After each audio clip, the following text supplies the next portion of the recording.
গভীর উদ্বেগের সাথে লক্ষ্য করছি বিগত 7 মাসে শুধু মুসলমান হওয়ার কারণে আমাদের নিরীহ মুসলমান ভাইদেরকে এই পর্যন্ত 40,000-এর মতো হত্যা করেছে।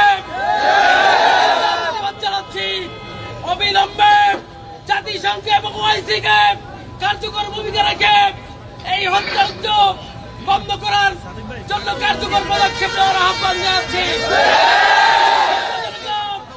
এই পর্যায়ে আমাদের উদ্দেশ্যে আজকে বক্তব্য রাখছেন বাংলাদেশ জামাত ইসলামী কেন্দ্রীয় মন্ত্রিসভার অন্যতম সদস্য মহানগর জামাতের সংগ্রামী সেক্রেটারি জননেতা জনাব খায়রুল হাসান।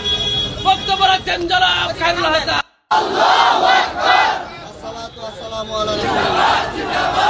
আজকের এই বিক্ষোভ সমাবেশে বিক্ষুব্ধ জনতা, সম্মানিত দেশবাসী,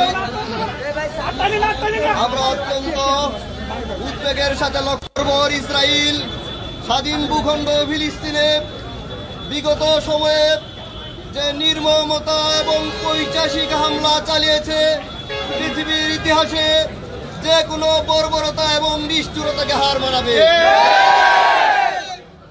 যুদ্ধের সকল রীতিনীতিকে লঙ্ঘন করে মসজিদে হামলা করেছে, হামলা করেছে, হাসপাতালে হামলা করেছে। ঠান্ডা মাথায় ফিলিস্তিনের নিরীহ নারী, পুরুষ, শিশুদেরকে অন্যায়ভাবে হত্যা করেছে। হত্যাকাণ্ডের তীব্র নিন্দা এবং প্রতিবাদ জানাচ্ছি। আমরা পরিষ্কার বলতে চাই, ফিলিস্তিন মুসলিম উম্মার এক অবিচ্ছেদ্য অংশ, পবিত্র ভূখণ্ড।